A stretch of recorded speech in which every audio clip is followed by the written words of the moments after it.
अहिले जति पनि घटना घटिरहेका छन् तिनीहरूको सम्बन्ध इतिहाससित हुन्छ र इतिहासबाट हुँदै हुँदै इतिहासबाट विभिन्न घटनाक्रमहरू आउँदै आउँदै आउँदै गर्दाखेरि अहिले वर्तमानमा जो घटना घटिरहेछन् तिनको सम्बन्ध इतिहाससित हुन्छ।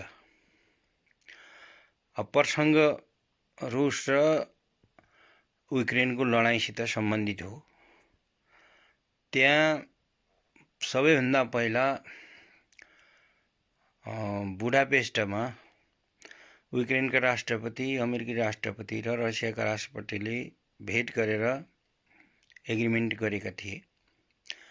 त्यसमा रुस र अमेरिकाले के ग्यारेन्टी गरेका थिए भने कुनै पनि आक्रमण युक्रेनमा भयो भने त्यसको प्रतिवाद हामी गर्नेछौँ र त्यसबाट युक्रेनलाई सुरक्षा दिनेछौँ भनेर उनीहरूसित भएको आणविक हतियारहरू त्यहाँबाट उनीहरूले हस्तान्तरण गराएका थिए, हटाएका थिए। पछि आएर त्यो 1994 मा भएको एग्रिमेन्ट हो बुडापेस्टमा। पछि आएर अहिले आएर रुसले आक्रमण गर्यो, अमेरिकाले चाहिँ युक्रेनलाई, अमेरिका र युरोपियन युनियनले युक्रेनलाई उचाल्यो र सहयोग पनि गर्यो। अब सहयोग गर्दा गर्दा अहिले लडाईँ चरम सीमामा पुग्दाखेरि अब लडाईँ लड्नुहुन्न, अब लडाईँ रोक्नुस्, युद्ध विराम गर्नुस् भनेर अमेरिकी राष्ट्रपतिले युक्रेनका राष्ट्रपति जेलेन्स्कीलाई भने। जेलेन्स्कीले पनि भने म चाहिँ लडाईँ पक्षमा म पनि छैन, तर मेरो सुरक्षाको ग्यारेन्टी हुनु पर्यो। हाम्रो देशको भनौँ न युक्रेनको सुरक्षा ग्यारेन्टी हुनु पर्यो। सुरक्षा ग्यारेन्टी नभयो भने के आधारमा मैले चाहिँ सम्झौता गर्ने?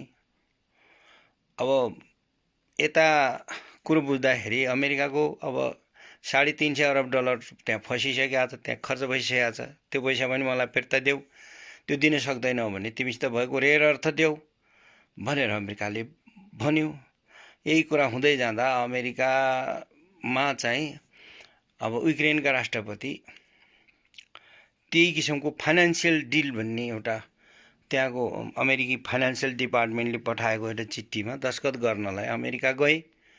अब व्हाइट हाउसमा पुगेपछि डिप्लोमेटिक रूपमा त्यहाँ गलफत भयो, आपसमा भनौँ न राम्रो सम्बन्ध भएन र त्यहाँबाट आफू अपमानित भएको महसुस गर्दै युक्रेनका राष्ट्रपति त्यहाँबाट बाहिरिए।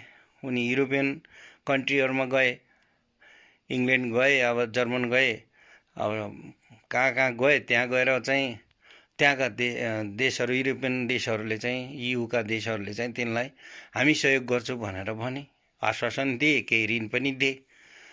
अब त्यहाँबाट उनी युक्रेन गएपछि लडाईँ कन्टिन्यू भइराखेकै त्यो लडाईँ झन् कन्टिन्यू भयो। अब अमेरिकाले त्यो भनेपछि अब अमेरिकासित राम्रो सम्बन्ध नरहेपछि अमेरिकाले त अब त्यहाँबाट हात झिक्ने खोज्यो, हात झिक्यो। उसले चाहिँ युक्रेनलाई दिने आर्थिक, सैनिक, अब मिलिट्री इन्टेलिजेन्स सबै चाहिँ जति सहयोग थियो सबै रोकिदिए। सबैतिर रोकेपछि त यता रुस र अमेरिका त मिलेको देखियो। किनभने अमेरिकाले त्यो लडाईँ नै लडाएको, प्रोजेक्टेड लडाईँ नै हो त्यो। तर अब त्यो कुरो त पछि थाहा हुने कुरो हो। तर अब लडाईँ अब रुससित मिले जस्तो देखियो। अब रुससित कुरा गरिरहेछ उसले डाइरेक्ट। अब युक्रेनलाई सम्झौतामा अब तिनीहरूले अब त्यो साउदी अरेबियामा गरेको सम्झौतामा त युक्रेनलाई राखेनन्। नराखेपछि अब युरोपियन युनियन र युक्रेन मिलेर आपसमा अब एक किसिमले सैनिक गठजोड जस्तै गरेर रसियासित लडिरहेछन्। अब अमेरिका बाहिरिएपछि त रसिया चाहिँ बलियो राष्ट्र, उसले चाहिँ अहिले चाहिँ अप्ठ्यारो पारिसकेको छ। अहिले 3 वर्षको लडाईँमा सबैभन्दा अप्ठ्यारो अवस्था अहिलेको छ। अब युक्रेनलाई धेरै अप्ठ्यारो परिसकेको छ। उसले अब यता कुरा सुन्नमा आएको छ धेरै सेनाहरूले चाहिँ आत्मसमर्पण गरेका छन्, गर्दैछन् भन्ने पनि सुनिन्छ, गरिरहेछन् भन्ने पनि सुनिन्छ। अनि कुरुक्षमा चाहिँ दबाईको 10,000 सैनिकहरू चाहिँ घेरामा परेका छ भन्ने सुनिन्छ। अब यता युरोपियन युनियनका राष्ट्रहरूले ब्रुसेल्समा सम्झौता गरेर वार्षिक $900 अरब दिने भन्ने चाहिँ एग्रिमेन्ट गरेका छन्। अब त्यो पैसाले के गर्ने हुन्, अब त्यो गठजोड लडाइँ चाहिँ अब कति लम्बिने जस्तो देखियो, किनभने युक्रेन र युरोपियन युनियनहरू मिलेर आपसमा लड्न थाले लडाइँ लम्बिन्छ। तर रसियासित यी दुवै मिलेर पनि सक्छन् कि सक्दैनन् भन्ने कुरा आयो। अब अमेरिकाले त पहिले क्लियर गरिदिएछ, म युरोपियनहरूको तपाईँहरूको लडाइँमा म सामेल हुँदैन, म निस्किन्छु भने निस्कियो। बरु मेरो पैसा फिर्ता देऊ भनेर युक्रेनलाई दबाब हालेको हो। अब हुनु पनि हो, पहिलो विश्वयुद्धमा अमेरिका पहिले लडाइँमा आएको होइन। जब पर्ल हार्बरमा जापानले उसमाथि आक्रमण गर्यो त्यसपछि मात्रै ऊ सेकेन्ड ग्रेट वारमा इन्भल्भ भएको हो। अब अहिले पनि अब युरोपको लडाइँ युरोपले लडोस्, म तिमीहरूको सुरक्षा केही यताउतामा म अब सम्बन्धित हुँदैन, म गर्दिनँ, म यहाँ खर्च नि गर्दैन, पैसा दिँदैन भनेर ऊ बाहिरियो। अब हुन त लडाइँ लडेका त पहिले त युरोपियनहरू नै हो। युरोपियनहरू पनि पहिले त 800 वर्षसम्म लडेको भन्ने इतिहास छ। लडाइँ त लड्यो, लड्ने नै हुन् उनीहरू लड्ने नै युरोपियनहरू हुन्, अमेरिका होइन।